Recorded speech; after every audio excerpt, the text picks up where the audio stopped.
Hello, good evening. Magandang gabi sa inyong lahat. Welcome to Joy Mangan live stream.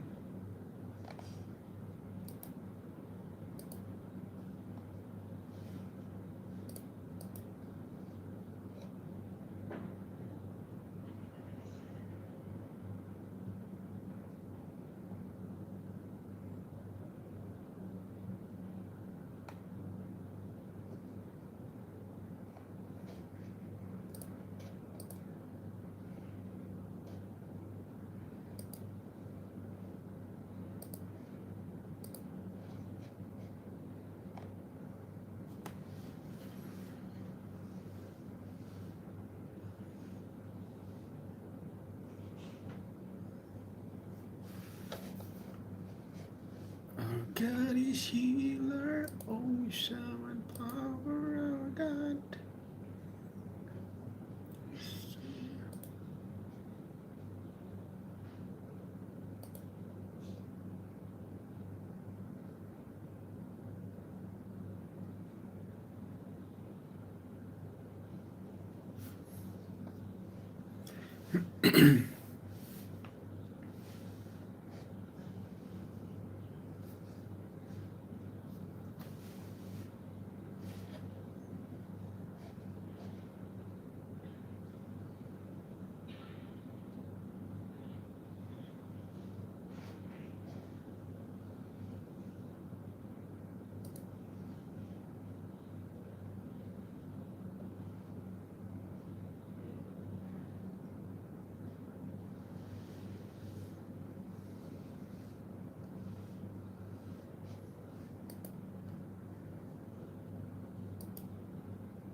po yung ano, Pastor, para sa akin po, ito po yung lahat tayo mamamatay at lahat tayo haharap sa Panginoon. At lahat ng ginawa natin sa mundong ito is that may may kabayaran. At doon tayo i-judge ng Panginoon whether kung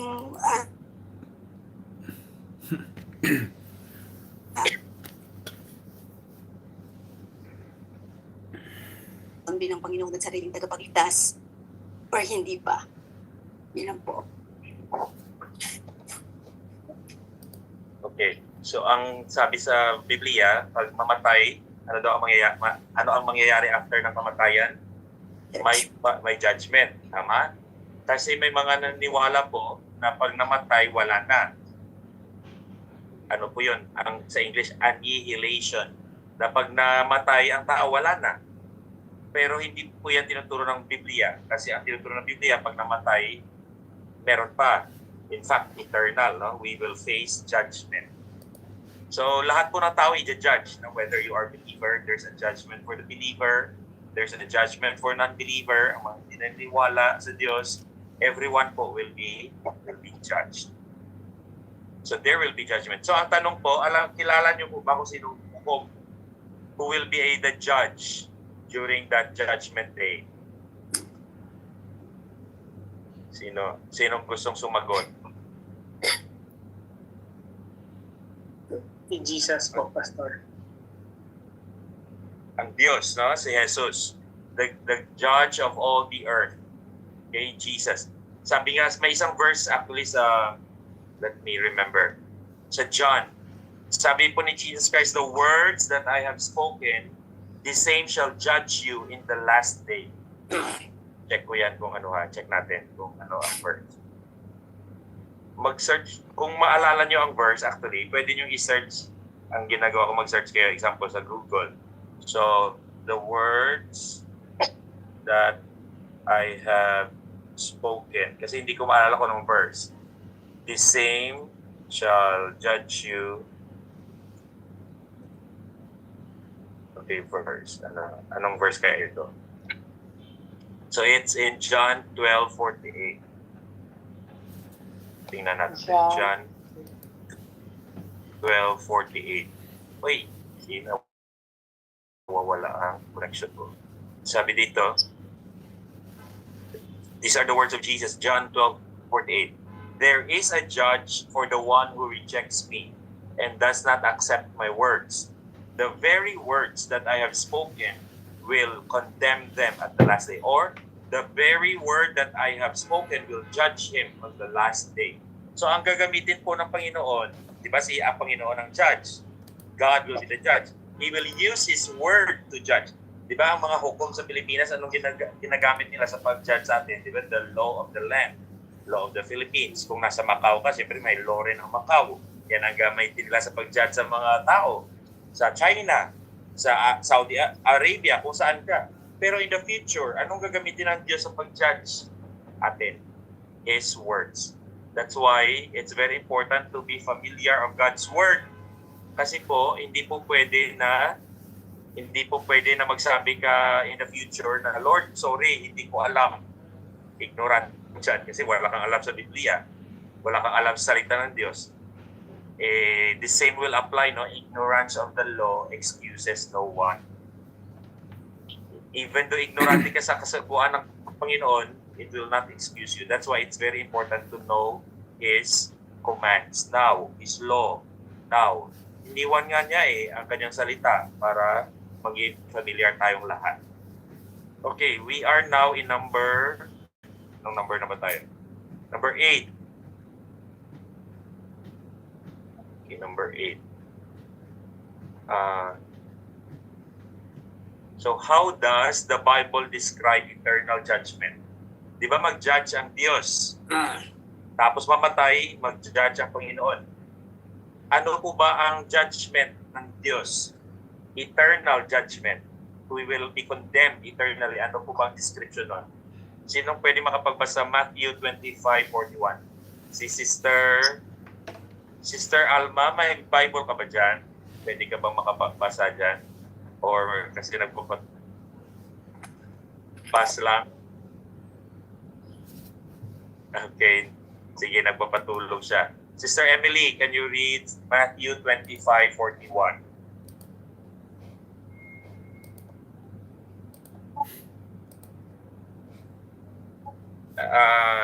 Unmute ka muna, Sister Emily.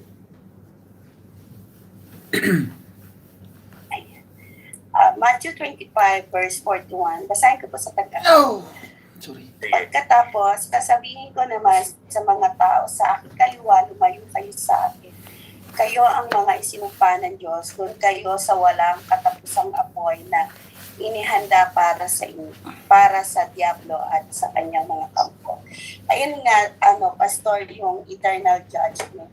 Kung namumuhay tayo sa kasalanan, syempre alam natin kung saan tayo pupunta, syempre dun sa lake of fire. Kaya yun po yung eternal judgment. Kung patuloy pa rin tayo dun sa tayong maging makasalanan. So, ang lake of fire, describe yung lake of fire sa apoy. How about, ito, medyo mahaba to. Brother Gerald, Revelation 20:11-15.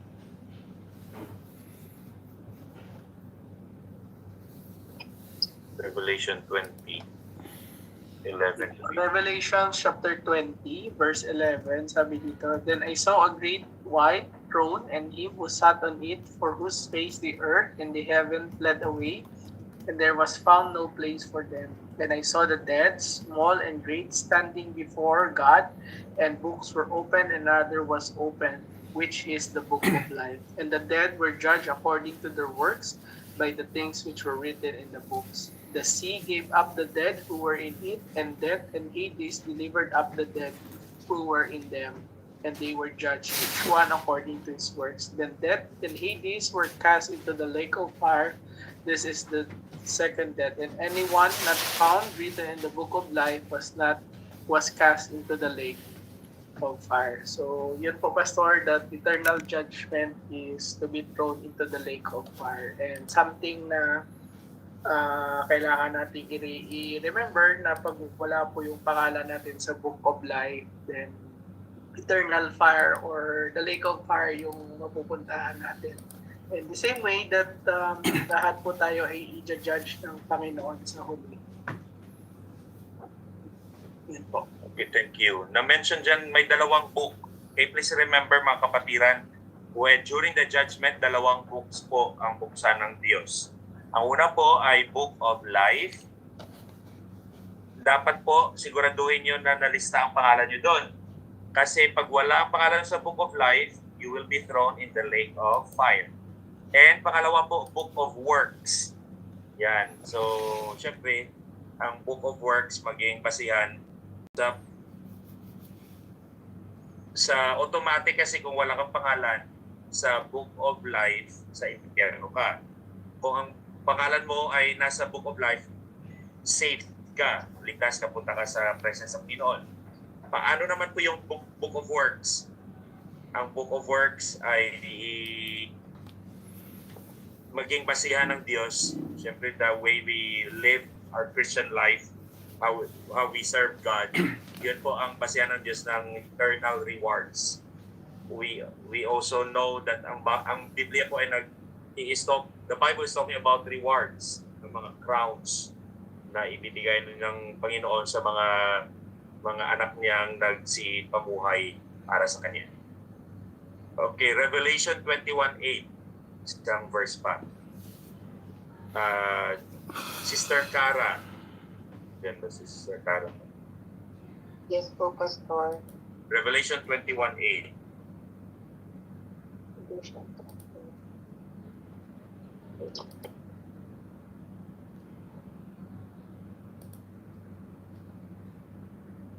But the cowardly, the unbelieving, the vile, the murderers, the sexually immoral, those who practice magic arts, the idolaters, and all liars, they will be consigned to the fiery lake of burning sulfur. This is the second death. So ano ang description ng Bible sa eternal judgment? Ano yun? Fire yan. Opo, fire lake of burning sulfur based po dun sa mga nabanggit na mga kasalan po magagawa ng isang tao dito sa lupa. Yun ko yung second one. Second death. Lake of fire, burning with sulfur. Ma-imagine nyo ba ang lake? Di ba may lake dyan sa Macau? Dyan sa may bridge banda. Lake yan, no? Tawag dyan. Pero syempre, man-made lake lang yan. Tapos nagsiswimming ka dyan. Yan, tubig yan. Pero ang impyerno ay fire. So, minsan hindi lang natin na i-imagine, no? Papasok ka, yung, alam niyo yung third degree burn ng mukha. Ha? Pero ang fire, lake of fire, the eternal judgment is really true, mga kapatiran. Totoo po ito. Ang ibang tao, hindi nila ma-imagine na bakit gagawa ang loving God ng impyerno. Pero sa nabasa natin kanina, I think si Sister Emily ang nagbasa na ang impyerno ay originally piniprepare para sa Diablo, no? At sa mga kampon ng demonyo. Pero eventually, dahil nagkasala ang tao, we will also be eternally judged in the lake of fire. Jesus actually taught more about hell than heaven. Kasi nga nagbigay siya ng warning na ang impyerno ay totoo. Okay, last verse na tayo. Anong sabi ni Paul? Paano niya tinatawag ang kanyang sarili? Si Paul po sa Romans 7:24. Sister Lani, please read Romans 7:24. Romans chapter 7 verse 24. Wretched man that I am, who will rescue me from this body of death? So yun po yung dinidescribe ni Paul dito is isa po siyang miserable man na ayun, who will rescue me from this body of death. So kung wala po yung Panginoon, yun nga, si Paul is a miserable person like us, na kung wala yung Panginoon sa buhay natin, we are miserable. But Paul here is describing that he is grateful na he can win the victory of his sinful nature. Yun po sa akin. Thank you. Si Paul actually, he is like speaking in behalf of humanity. Na miserable man that I have. So ang tanong niya, dapat yun rin ang tanong natin. No, who will deliver me from this body of death? So, yun ang na-mention ni Sister Lani. Kung wala ang Diyos, wala tayong pag-asa. And Jesus delivered us not only from the evil in this world, but also from the evil of our human hearts. Naalala nyo, our hearts is very wicked. Hindi lang po ang evil, ang wickedness sa mundo. Hindi lang po, no, dyan sa Macau, no, alam natin, no, mga wickedness rin dyan. It's not only in Macau, anywhere. Wickedness is in the world. But you don't need to go far, look far to see the wickedness. Just look inside your heart and you know that there's wicked in. Basa natin ang verse sa Jeremiah 79.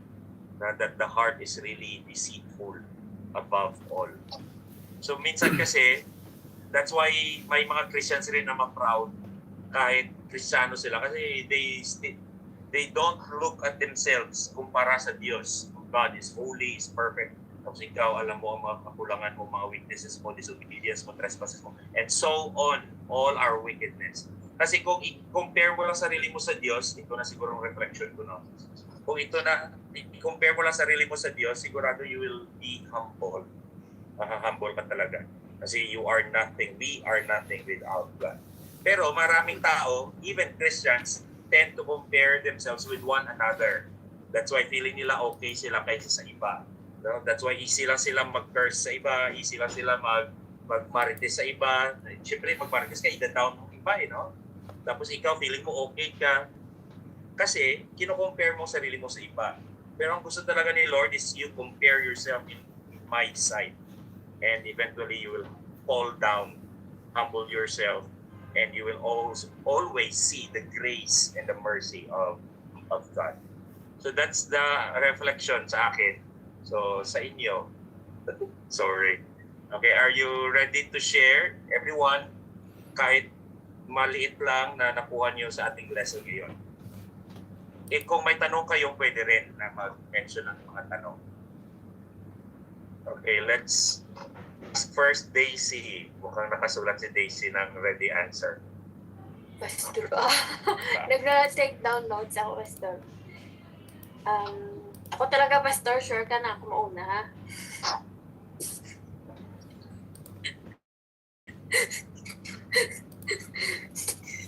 Grabe si Pastor, ako ba talaga may nauna? Good evening sa lahat. Maganda pag nauna ka kasi hindi ka mag-isip pa kung ano-ano kasi baka ba nasabi na ng iba. So go na. Take the privilege, Daisy. Saan ba tayo, Pastor? Sa application and reflection. Yes. Basahin ko muna yung application and reflection natin. Obviously, God takes sin very seriously. What about you? What do you think you deserve for your sin?